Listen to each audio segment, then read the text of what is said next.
It's the Full Court Press with Eric Frandsen and Jason Walker. Welcome back to the to the show that we're doing right now.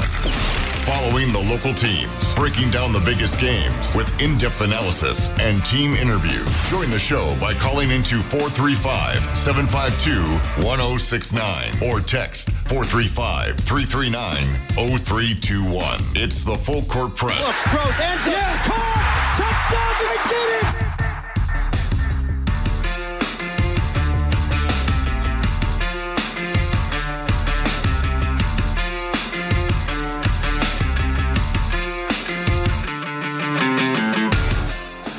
Good afternoon, everybody. Welcome on in. It's another edition of the Full Court Press. Eric Frandsen, Jason Walker, here on 106.9 FM, 1390 AM, 1069thefan.com, and the 1069 The Fan mobile app. The first hour has now been published on the podcast feed. If you missed anything, listen to it in an hour. Listen to us, what we're talking about now. But the podcast if you're really feed urgent to go hear what we said last hour, it's available. The podcast feed is there. You can always listen to it. We're only live for another hour, at least today. Yes, that's right. So wait an hour before you go find the hour. Patience. From last one. Covering a lot of different ground today here on a Monday, as normally we do, recapping what happened over the weekend. A frustrating loss for Utah State. Another poor defensive performance by the Aggies, giving up a lot of points, a lot of explosive plays to an opponent. A big first half score that the opponents are getting on this team. Playing better in the second half, but too little too late for the Aggies, facing a New Mexico team that has had a lot of similar struggles as the Aggies have had. So through the week, we'll hear from coaches and players leading you up to that specific matchup. Also on Friday afternoon, strong accusations coming from Jerry Bovee, who was the deputy AD at Utah State, became the interim AD for a time, back to the deputy AD under Diana Sabo, and then unceremoniously fired in early July, let go, along with Amy Crosby and Austin Albrecht, in addition to Blake Anderson. And Jerry Bovee has been very public, as has Blake Anderson, about fighting for their reputations, about some of the allegations made against them. And then we've also had reports from the university and from the Department of Justice that give reasons for some of the actions that were taken. So it's definitely been a back and forth between multiple people here. But on Friday afternoon, in an interview with Channel 2 KUTV in Salt Lake City, Jerry Bovee also giving details as to what he described as a toxic environment under Diana Sabo. We played some of the clips from that interview. We've had several texts come through on that. We'll continue to address those, but we'll also discuss Utah State men's basketball. The Aggie Madness is taking place tonight. Utah State men's and women's basketball in the Spectrum at 7. And Ken Pomeroy had his first rankings of the season. So we'll get into where Utah State sits and their Mountain West peers in those rankings as well. So still a lot to get through here on the Full Court Press. Yeah, KenPom just dropped those late Sunday night, and I was like, dude, I'm like getting into bed, just relaxing, and it's like, we're just going to throw those out there? Like, everybody's like, oh, wait a minute. Hey. It's like, I'm sorry. This is a big deal. Everybody stop what you're doing. Yeah, I didn't post anything about it last night because, look, I'm not digging into this. I didn't get a whole lot of sleep last week, and I was trying to make up for it on Sunday, taking a nap and then going to bed early. Just like, look, I'll deal with it tomorrow. We'll talk about it on the show. I know KenPom's a big deal, but we can wait a little bit. Yes, and we will get to it. But first, I want to address the texts that have come through here on the Full Court Press text line. If you want to weigh in, 435-339-0321. 6543 weighing in. What responsibility does the AD have in the football season being what it is so far? Well, she fired the head coach right before the start of the season and threw the coaching staff into a loop, which also caused a couple of top players to leave the program. So there's that role. Yeah, whether you agree with her actions or not, that's just a reality. That the timing of it, that close to the start of the season, is going to have an impact. Yeah, it's definitely had an impact, but I do think that a lot of the issues they have are definitely on execution and talent side, or at least capitalizing on the talent they have. But yeah, I don't think they'd be 1-5 if Blake Anderson was the coach. Not even necessarily just on the merits of Blake Anderson as a coach. I think a lot of the knock-on effects from his firing have, they probably would have beat Temple. They might have been more competitive against Boise or UNLV. They wouldn't be quite in this big of a mess. Yeah, but how many of us before the season started thought Utah State was going to be anything more than 2-4? Honestly and realistically. I didn't. I was wondering if they'd be 1-5. Like maybe if because like before the season, I said the game against Temple would be close. Turns out it was right, but also wrong. Everyone was saying, well, Temple's going to be a blowout for Utah State. And I said, well, hold on. I think it's going to be a close game for a number of reasons. And I was wrong, but it was because Temple blew out Utah, or didn't, 16-point game. I don't know if that's necessarily a blowout. More than 2 scores. A 3-score game in the other direction, where I think a lot of Aggie fans expected the Aggies to be like 3+ scores to win that game. So kind of on the wrong end of optimistic and pessimistic. They're mostly where we expected them to be, although I wouldn't have expected it to be this bad as far as the amount of points they're giving up, having several stinkers in terms of their offensive output in their first few games. Thought they'd be better on offense, although they are starting to meet my expectations on offense that I had preseason. 2444. Who are your picks for winners of the dunk and 3-point competitions tonight? Also, will either of you be providing updates on Twitter for those of the area that aren't, those out of the area who aren't able to attend? Yeah, I'll be there. And I mean, as far as trying to observe it for analyzing basketball sense, I'm not going to be doing a whole lot of that because there's not a whole lot of that to happen. I'll try and take some video, and I'll try and provide some updates on the good old X Twitter. Yeah. So follow J Walker Sports. Yeah, J Walker underscore sports. I try to throw a slash in there. There's not a slash in there. Underscore sports. Yeah, J Walker Sports. 5001. The sad thing about all this USU garbage is it will take years after it's all settled. Oh, by the way, we didn't answer 244's question about who our picks for the winners. Oh, who our picks? Good question. I'd probably say dunk contest has got to be Ian Martinez. Martinez. Maybe there's a sneaky good entry from Isaac Davis. We asked Pavle Stosic about it. Isaac Davis may be a sneaky candidate. I think where he's pretty athletic and it'll be pretty impressive to see a guy that big jumping as well as he does. Although Ian just jumps out of the gym. I have no clue how he jumps as high as he does, especially at that height. I guess it's not surprising that people can jump that high, but he can reach almost the same height as guys that are 6 or 7 inches taller than he is. Yeah. So as far as 3-point, that one, it's kind of weird. There's a lot of variance there. The best 3-point shooters on the team might just lose because 3-point shooting is kind of fickle. Yeah. Could be Isaac Johnson. Could be, it could be any number of guys. It's as fickle as Mason Falslev could win it. Yeah. Because if you get hot, you get hot. Right. Even though he's not the best 3-point shooter. No, I know he's been working a lot on his outside shot in this offseason. Your favorites are going to be Tucker Anderson on the men's side, and I think they go against the women as well. Danae Skelton will be definitely one to watch out, though, for maybe Cheyenne Stubbs. But I'd say if could also be Ian Martinez. Yeah, your favorites for both teams, I would say, if you're going for betting favorites, Tucker Anderson for the men, Danae Skelton for the women. There you go. There's decent shooters going on down for both teams, but I'd say those are probably your 2 favorites. And 5001, I hope it doesn't take years after it's all settled. The courts do not move fast. Yeah, Eric. that's true. I mean, if they go all the way through trials, which I doubt they will, but if they did, it would be like 2026 when they finally get this done. Good. We've heard threats that suits will be filed, but to my knowledge, I haven't. Blake has. Or is going to. I was going to say, to my knowledge, nothing has formally been filed as of yet. Yeah, I don't know if they've been formally filed, but I know both have said they fully intend to. They intend to.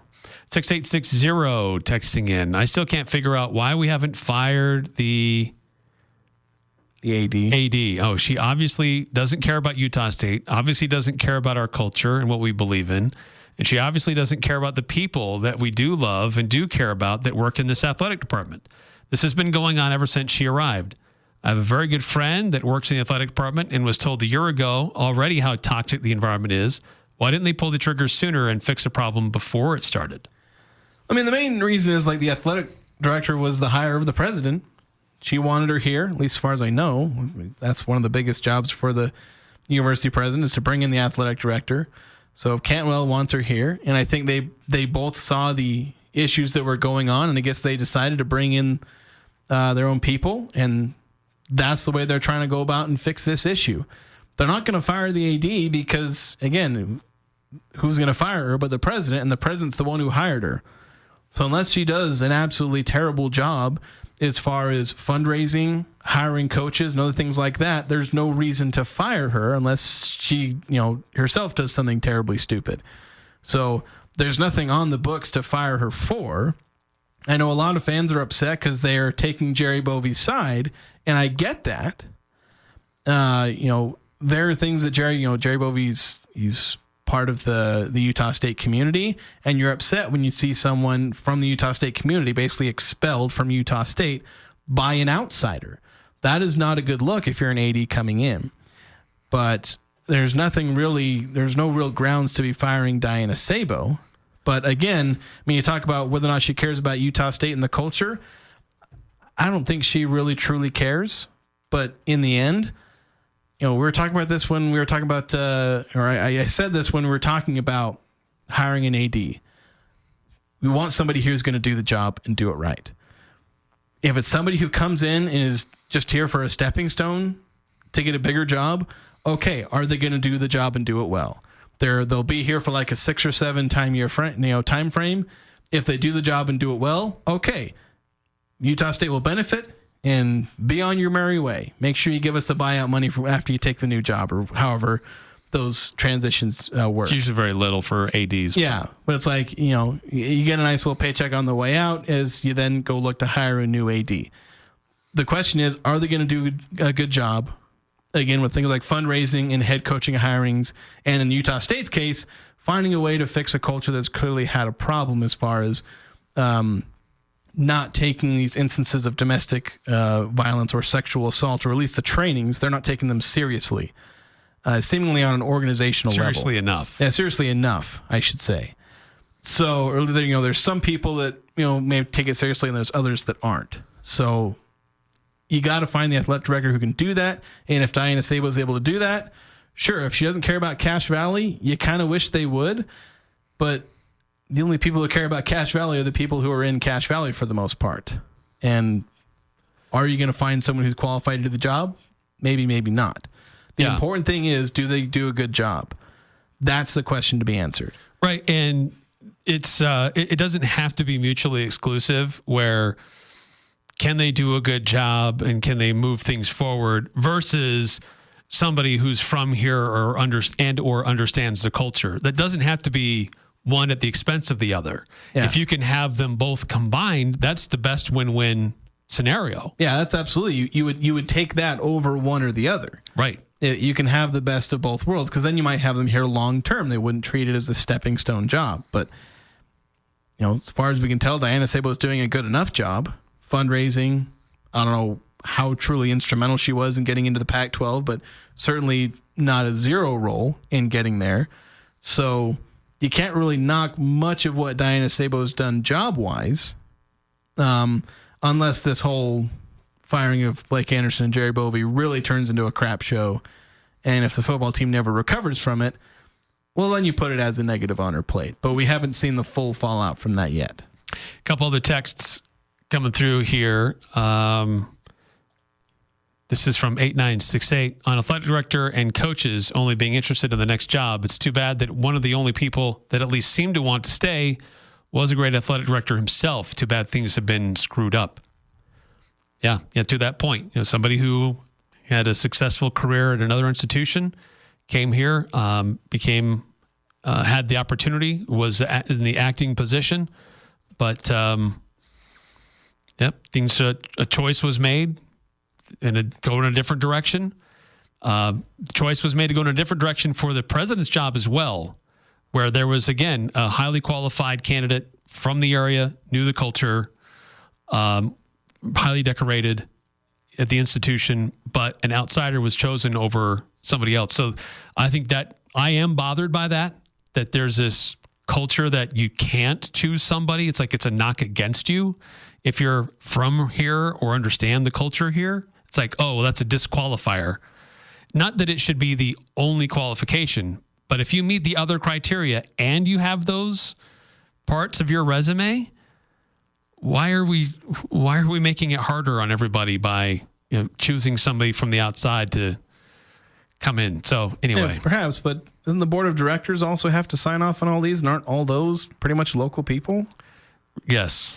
So it's local people or making to the state, local not necessarily or to the to Cache Valley, which is certainly pretty local, but it's local people making a decision to hire outsiders. A couple more texts coming through. 9936 Sunday games. ... Beer sales? ? These are Sable's ideas for Logan. Everyone else close to the program knows she had a vendetta against Bovee.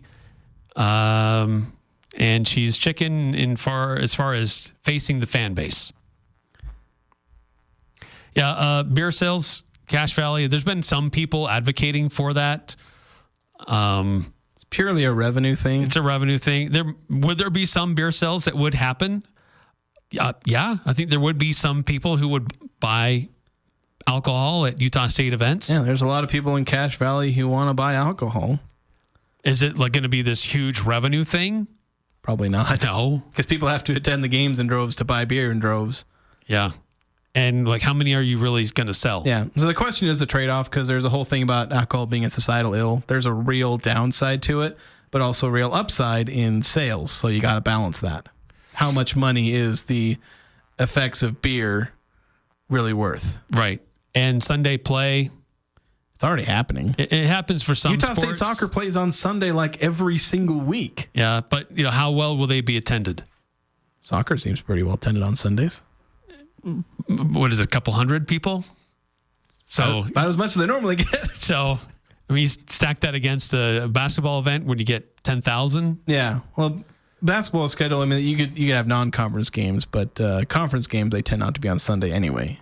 At least not at home. 2603 texting in, is the basketball event free tonight? Yes. As far as we're aware, I haven't seen anything about tickets. Which, if it wasn't free and you required tickets, that would be pretty dumb. If they suddenly require. So I'm pretty sure it's free. 6436. Jerry Bovee was instrumental in getting radio broadcasts realigned with the Cache Valley Media Group, right? Do you guys have a formal stance on all this? I have nothing positive to say about Sabo.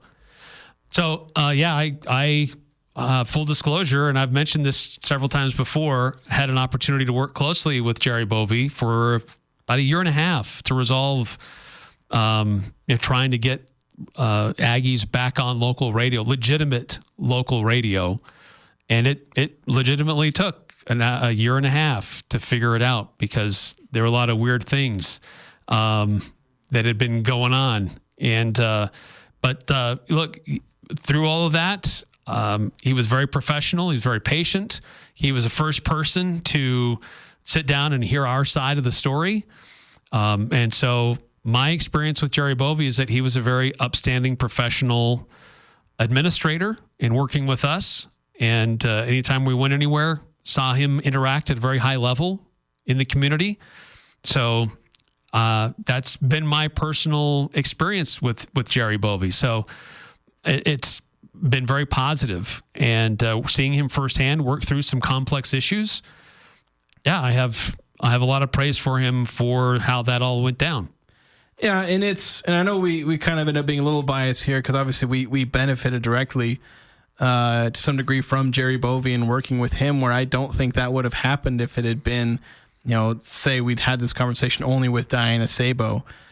I don't know if it necessarily would have happened, because you do wonder, like, how much does she truly care about having local radio? Because, like, okay, they get the money, it's in Salt Lake, there's a lot of money there. Would she really care about getting the games on here? Maybe, maybe not. I can't necessarily speak one way or the other. But it's one thing where we talk about this locals versus outsiders thing.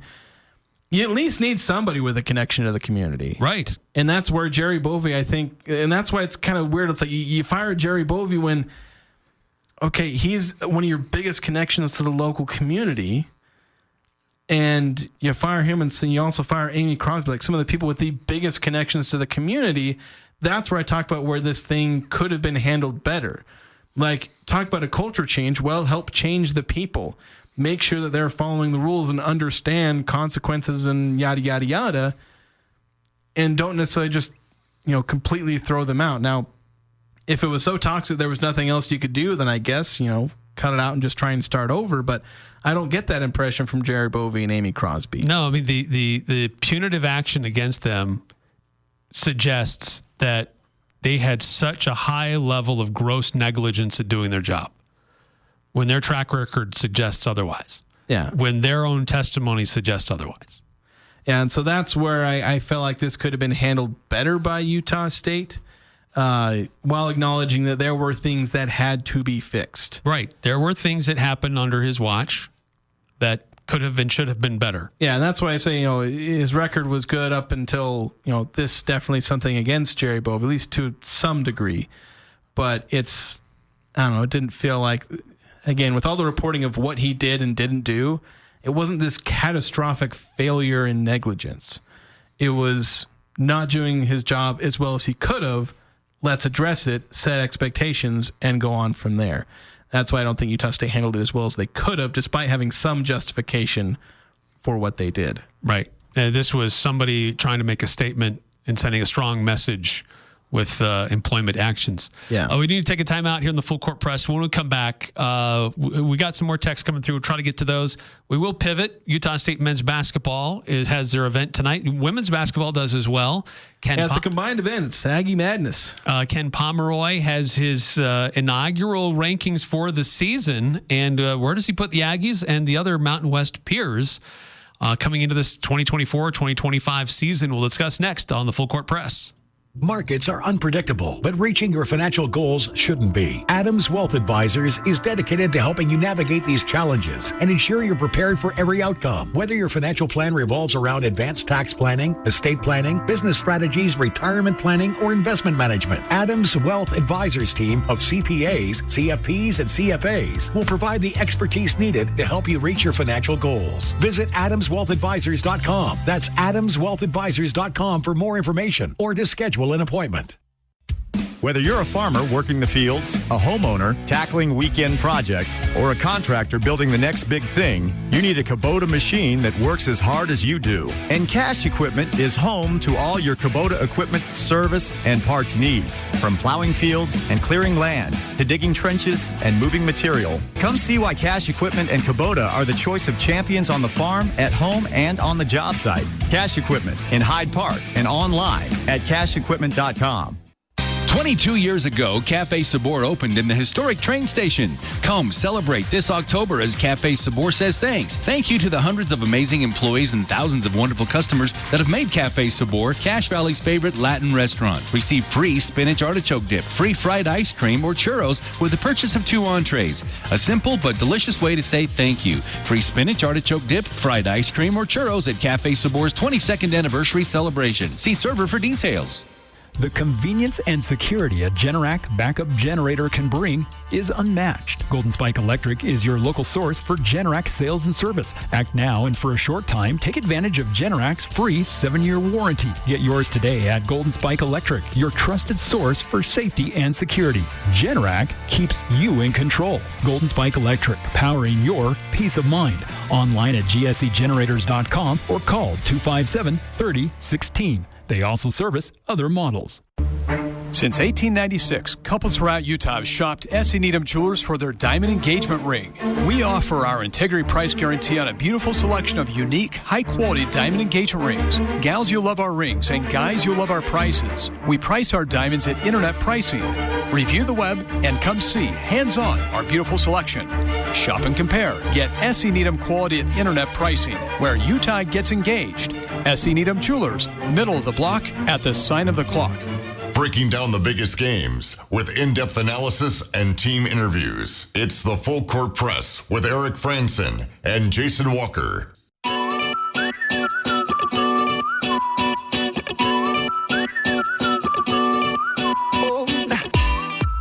an alum. I started my career there. All the good things, I met my wife there. I mean, there's warm feelings. I left an AD job at Weber State in my hometown to go back to my alma mater. So I certainly never anticipated it would end like this.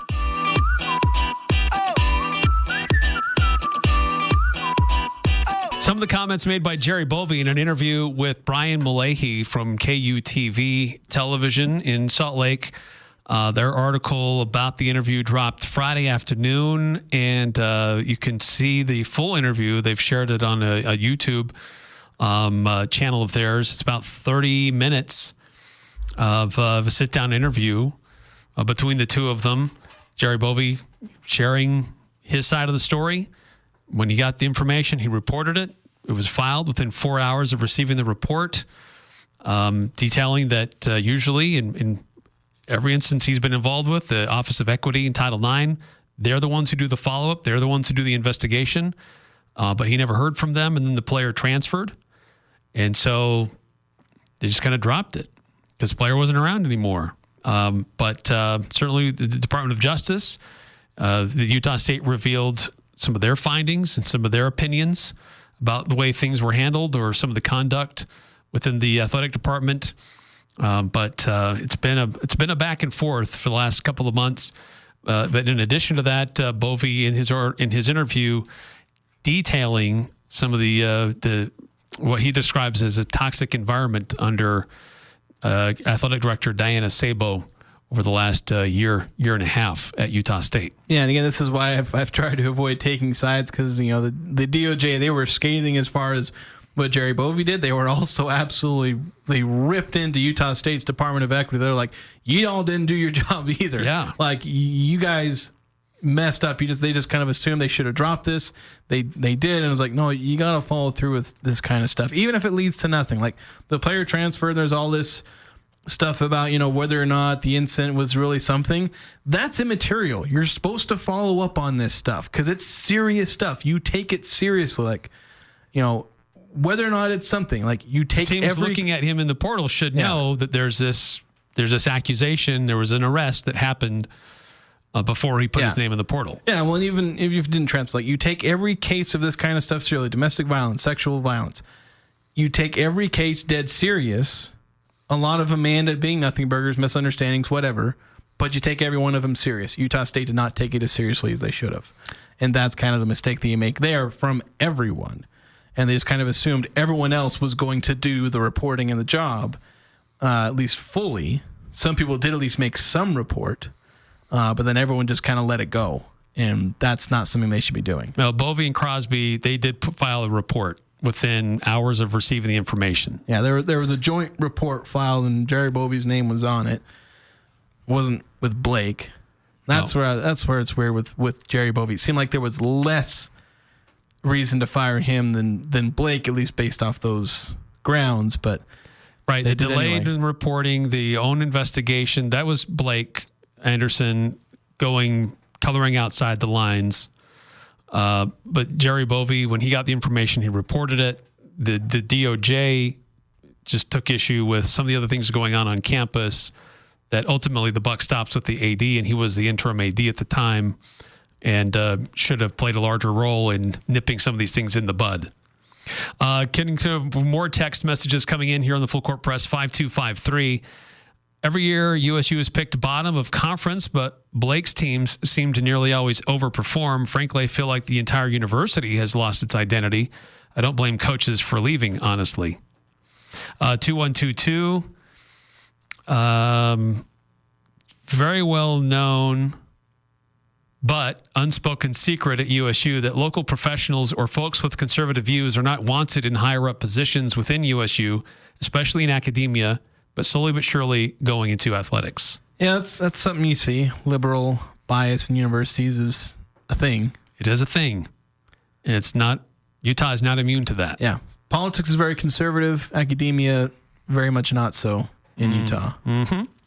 3714 texting in. Isn't it true that when he came to be assistant AD, he was all but guaranteed the athletic director's job when John Hartwell finally left? I think Jerry Bovee definitely wanted it. And I can't imagine, he says that he was willing to go back to his old job. And I'm like, you definitely wanted it, though, and was definitely upset that he didn't get it. Now, whether or not he just took it on the chin and went with it, who knows? But, yeah, I'm sure he could have left. He could have pursued other opportunities if he didn't get it. Yeah, and that's the thing that... But he stuck around. That's the thing that makes me feel like he really did care for Utah State is he could have just left, and if he was power hungry or wanted a bigger job, he could have gotten a bigger job. He probably could have gotten an AD job at a lot of different places, but chose to stay at Utah State. So whether he was upset about not getting the job or not, he was willing to stick with it at Utah State. I know he's had other offers. Yeah. I know he's had opportunities. 5773. The Department of Justice is in the most well-funded law firm in the world, or is the most well-funded law firm in the world. When you catch their prolonged detention, that's an issue. Hypothetically, if a locally hired AD did the same as a current AD, would there be the same reaction? Like if they'd hired somebody aside from Jerry Bovee, would that same person have fired Jerry Bovee? And I'm not sure the hypothetical question, if you can elaborate on that. If a locally hired AD did the same as a current AD. Yeah, I think, because I think part of the backlash... Blackwell investigation had started before the AD was hired. Yeah. And so I guess the question is, the results come forward. Jerry sees the results of this investigation. Would he have fired... I want to say if somebody else aside from Jerry, like say they'd hired someone from the state of Utah, but not necessarily Jerry. Somebody who came up from Utah or BYU. Because I think some of would he have suffered the same fate? Some of the backlash against Diana Sabo, again, is that she's an outsider. That is one of the things going against her, and people will she's look easy at to that. take shots at. Yeah. Yeah, they take shots at that fact and say she doesn't care about Cache Valley and all that. And that may very well be true. Again, that could be 100% true. But I fall back on, does she do her job well? So far, I can't really tell you how well she's done her job because I don't know if firing Jerry is going to fix things or make things worse. I can't tell you yet. So far, things are going pretty well, but I also can't tell you if Diana Sable really impacted whether or not they get into the Pac-12. Right. So it unceremoniously fired the women's basketball coach. That was an embarrassing way that happened. Yeah. But that needed to happen. That coach needed to be fired. I guess the jury's still out if Wesley Brooks was the right hire or not. Tried to keep Danny Sprinkle, couldn't keep him. Found Jared Calhoun. I mean, that's a hire on her watch. Yeah. Seems like a good hire, but again, the jury's out. We don't know yet. Yeah, we got to wait until basketball actually gets played. Yeah. And then all this stuff happened in early July. So then the Pac-12 announcement comes. So just the pendulum kind of swings back and forth. Like how much is because of her? How much are just other things happening outside of her control? Yeah, and to be honest, like the two things that, like say, even if she absolutely had to fire Jerry Bovee, I mean, I guess if you absolutely had to, then I guess you wouldn't have done things too different. But it's like everyone knew she was going to fire Kayla Ard. Managed to screw that up in the biggest way possible. The most obvious decision, you still look bad doing it. Yes. And then I guess in firing Jerry Bovee doesn't look good. So a couple of her big decisions have looked kind of bad. Of course, President Camel obviously playing a big part in firing Jerry Bovee. It wasn't all Diana Sabo. Right, that's true. That's been an integral part of all this, who doesn't get lumped into these discussions. But nothing would have happened if the president didn't sign off on it. Yeah. And 5773, clarifying that, if we'd hired someone local instead of Sabo. Right. So yeah, someone local that isn't Sabo, but also not Jerry Bovee. I'm kind of assuming that part. I don't think they would have gotten as much backlash. So I definitely think Sabo being an outsider plays into some of the backlash she's gotten. Yeah. Because people want someone leading the athletic department who's part of the community, and Sabo's not part of the community. She is in name only. Yeah. At least not yet. I mean, just because you're an outsider doesn't mean you can't become part of the community. Yeah, that's definitely something. I've tried to become part of the community. I'm from down in Kaysville. So yeah, you're a Utahn. That's still close enough. I guess. A lot of Aggie alumni from the Wasatch Front. All right, let's park that discussion now, and let's move on to other things happening in sports with Utah State basketball. Positive things. Yes. We got Aggie Madness tonight in the Spectrum, 7:00. You get a chance to go see Utah State men's and women's basketball teams. Kind of a fun scrimmage that they'll have. 3-point shootout, a dunk contest, opportunities for autographs from the players. So really fun way to kick off the season. They used to do this all the time. It went away, and I'm glad it's back. And it used to be the way you would start basketball practices formally. You'd have some big event, right? Sometimes it would start at midnight or around midnight, and it would be some big deal to officially start basketball season. But then it went away for a while, but I'm glad they've brought it back because schedules have changed over time. But this is a cool opportunity to get in the spectrum and see these teams together. In addition, Ken Pomeroy, who runs very well-established, very well-respected analytic profiles of basketball teams, all 335 or 340 or however many teams there are at this level.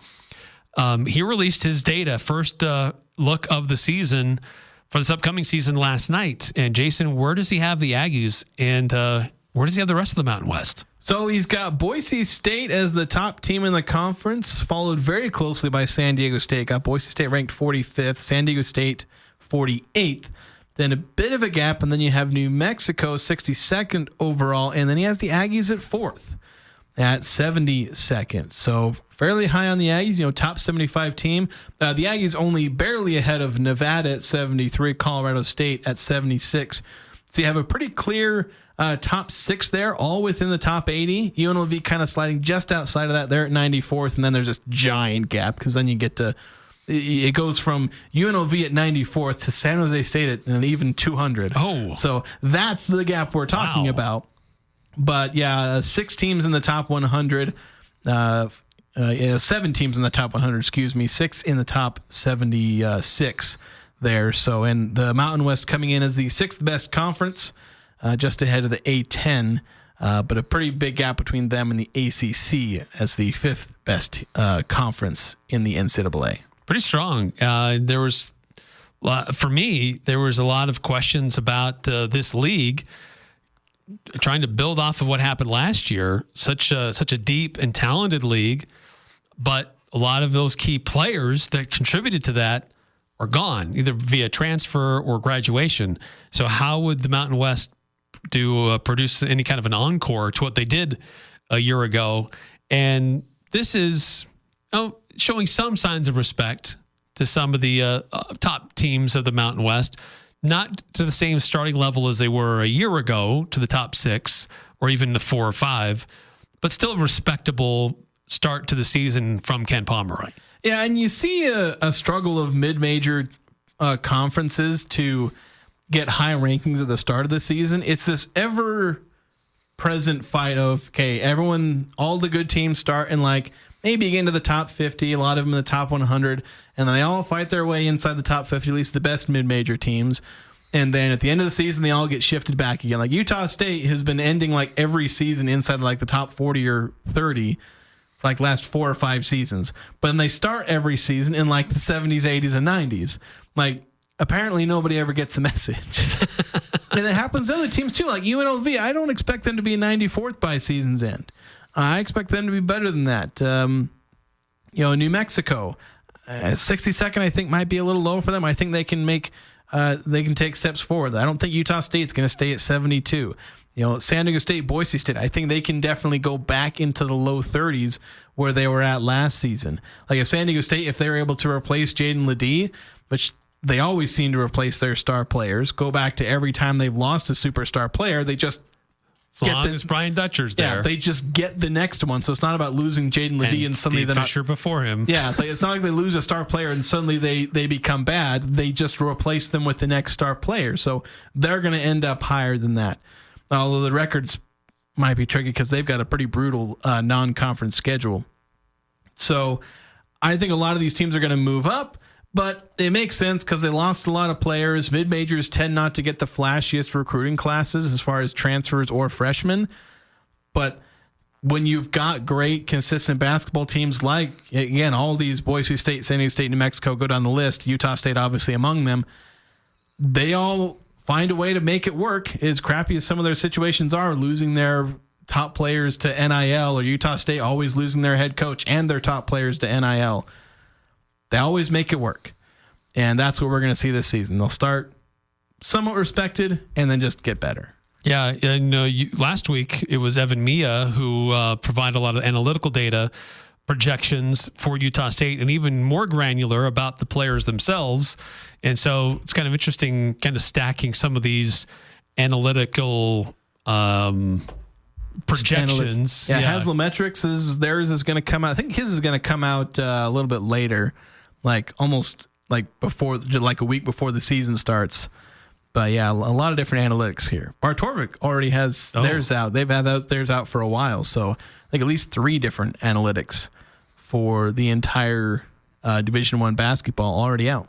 Nice. So, quick look at what's going on in the Mountain West and Utah State men's basketball as the season is here quickly. They've got their exhibition game against Weber State. Very unique. Like, exhibition games, not unique, but the fact that it's Weber State, that's highly unusual, but it's also a fundraising opportunity for the community, for CAPSA. So it doesn't count as a win or a loss on your overall record, but it's a great measuring stick early for this basketball team. And hope a lot of people tune out for that. There will be a broadcast of that. We've just learned that they've made that official. So we will have KVNU game day coverage Friday night leading into it and KVNU Aggie Call afterwards.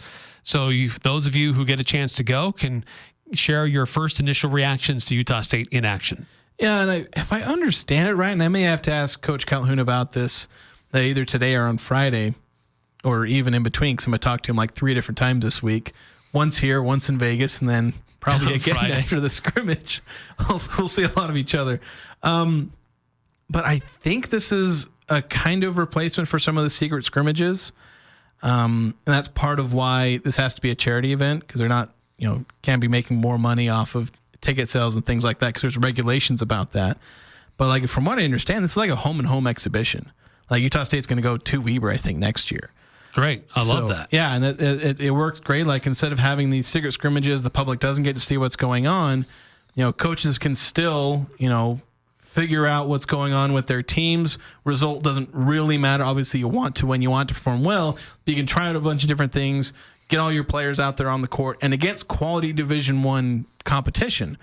So that's what they tend to do with these scrimmages is go up against a Division I team. A lot of times mid-majors will go up against power conference teams, and they'll, try and figure things out. Where do they stand? And from what I've heard, a lot of the seasons Utah State has done very well. You hear the rumors out of the secret scrimmage, and it turns out they usually did good. That's kind of how you know, is if you hear good things about the secret scrimmage, the team might be good. If you don't hear anything about it, maybe be a little worried, because it probably means they did bad. Hold your breath a little. All right, we're going to take a time out here in the Full Court Press. Other things to get through. We want to recap what happened in Region 11 over the weekend, the latest RPI rankings into the last week of the regular season for high school football. And Utah State soccer, kind of a rough week last week for the Lady Aggies. We'll update you on their standings and results next on the Full Court Press. This is Catherine Buse with Cache Valley Bank, and we understand that concerns about fraud can weigh heavily on you. Your peace of mind is important to us. That's why we're committed to looking out for you and your family.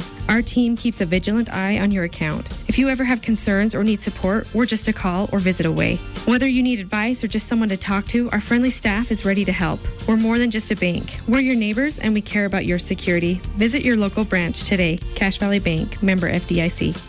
Cold weather is here, which means you'll be using your gas fireplace again. Let Advanced Fireplace and Stove, the 4-time Best of Northern Utah Gold Medal winner, help you get it ready for those cold Cache Valley winters. Schedule a service call with one of their service pros today and receive 20% off if you mention this ad. If you're building a new home, Advanced Fireplace and Stove can design and install a heat and glow fireplace. From traditional to modern, Heat and Glow has something for every design and every budget. Find out more at advancedfireplaceandstove.com. Hi, I'm Jay Broadbent with Alpine Home Medical. I'd like to invite you to learn more about us. Since 1997, we've been Utah's premier one-stop shop for home medical equipment. What sets us apart at Alpine Home Medical is the superior level of customer service. We provide home oxygen, CPAPs, wheelchairs, scooters, breast pumps, and so much more. Come on down and get to know us. Alpine Home Medical, we bring wellness home. Visit alpinehomemedical.com. Ski season is coming, which means Season Ski Rentals. This is Mark at the Sportsman, where we have over 20 years of season ski rental experience. We rent to kids and adults. Come in to get season ski rentals for your entire family. We like to wait a little later in the fall because there is a chance your kids might grow out of their boots by the time ski season actually rolls around. Starting at $69.99, you will get the right gear for your kids to ski this year at the Sportsman on Main Street in downtown Logan with tons of parking in the back. Hey, this is Jarek with Jarek's Fine Jewelry. This October marks our 16th year anniversary. So to celebrate, we want to treat you to an anniversary date. Make it a date night on us. Come engagement ring or anniversary ring shopping at Jarek's Fine Jewelry. We have thousands of designs to choose from, including the newest custom designs. With no strings attached and no purchase necessary, we will buy you dinner at Sweeto Burrito or a sweet treat from Yumberry the entire month of October. Come engagement ring or anniversary ring shopping, and date night is on us. Make it special, make it Jarek's. Northern Utah and Southern Idaho's home for sports. It's the Full Court Press on Sports Talk Radio, 106.9 FM, 1390 AM. The Fan.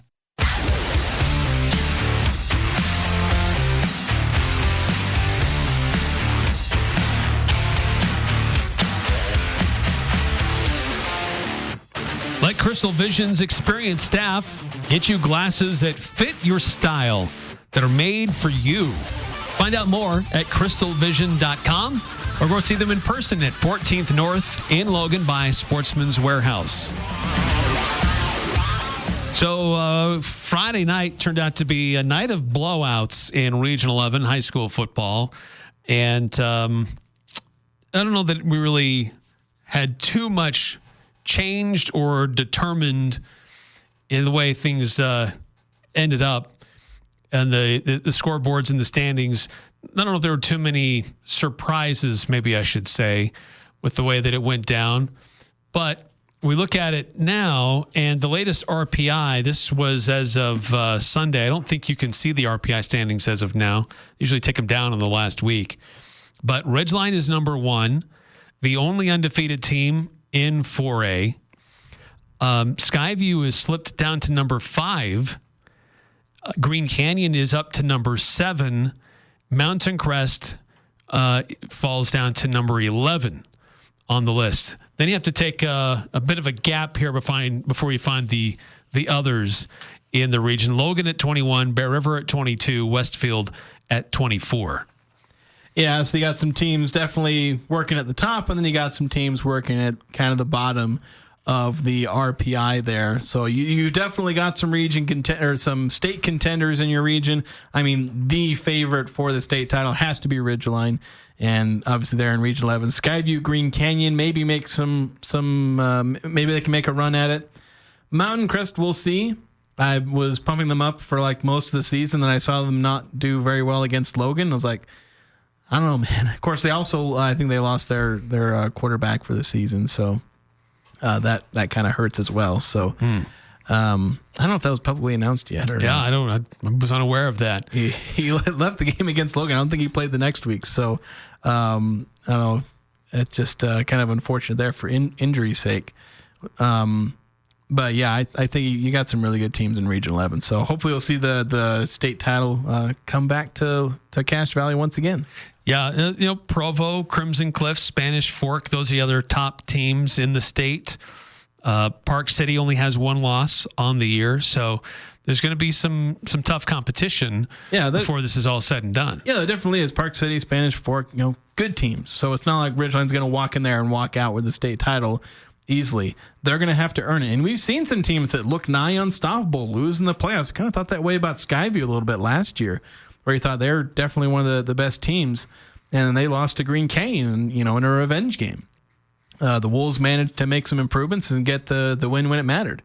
So a lot of things can happen. I know high school sports is probably the closest you're going to get to the chalk mostly winning. Like that happens a lot in high school sports because sometimes the team at the top are just better. But there's always upsets for the most part. And they're pretty exciting when they do happen. Yeah. So this week, it's a shortened week. So we got games on Wednesday. We have 1 game on Thursday because it's fall break. But see, Skyview. Now I've just spaced it. We don't have our schedules in front of us. I should have had it memorized. It's already sent stuff out. I know Logan plays Bear River. Logan plays Bear River, hosts Bear River on Thursday. That's the Thursday game. Green Canyon is hosting a game, and so is Skyview. I think Skyview plays Westfield, and Green Canyon plays Ridgeline. They've already played Ridgeline, haven't they?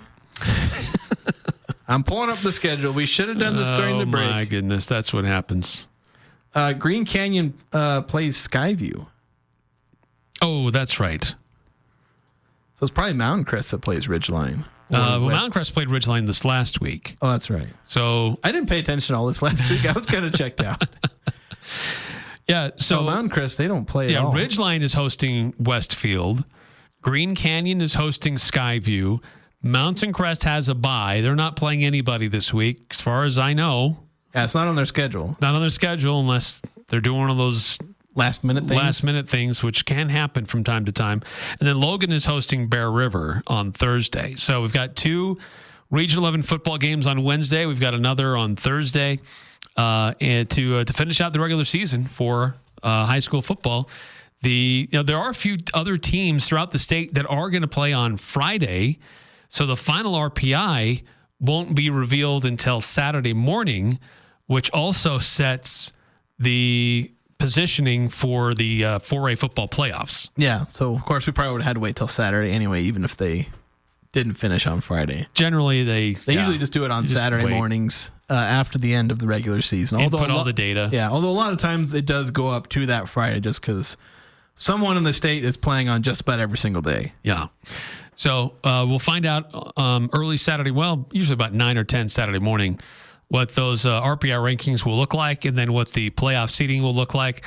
The top 8 teams, I believe, get that first round bye. Might be the top 9. I can't remember. Yeah, I can never remember the exact cutoff. And then the bottom 2, I don't think, participate. But again, we'll find out more on Saturday. But we've got games that can still decide who's moving up or down. Green Canyon wants to stay in that opportunity to have a first round bye.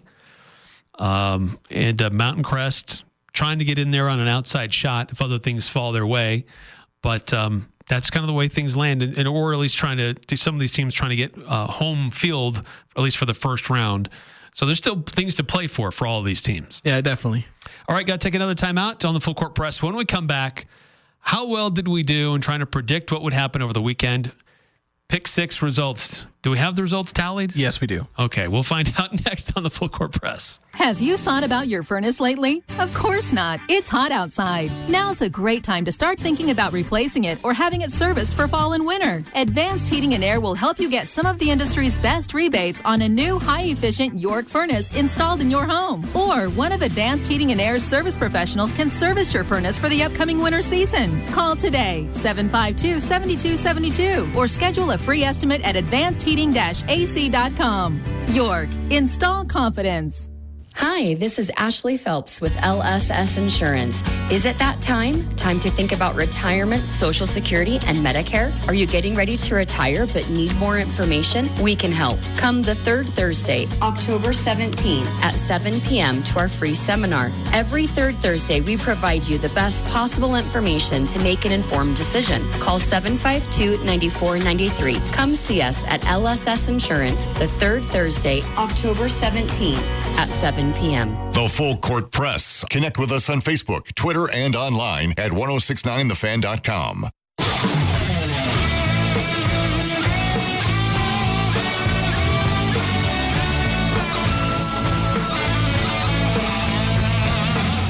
Welcome back to the Full Court Press. Eric Frandsen, Jason Walker. Got a text during the break saying, hey, give a shout out to the Utah State women's volleyball team. They deserve one. Yes, they have. They're picking up wins. So they had this stretch where they were taking their opponents to 5 sets. They just couldn't win these games. But since then, they've hit a little bit of a roll here, beating San Diego State. That was kind of breakthrough for them. Beat them in 5 sets. Then they swept UNLV. They beat New Mexico 3-1. And on Saturday, they took on Air Force with a 3-0 sweep of the Falcons. Yeah, so they're finding their groove. I know they played a pretty brutal non-conference, played some tough teams at the beginning of conference play. But now it's not like they're playing cupcakes now, but they're finding their groove. And this is a young team, and so this is, maybe Rob Nielsen, the beginning of a new role here is going to get another three-peat.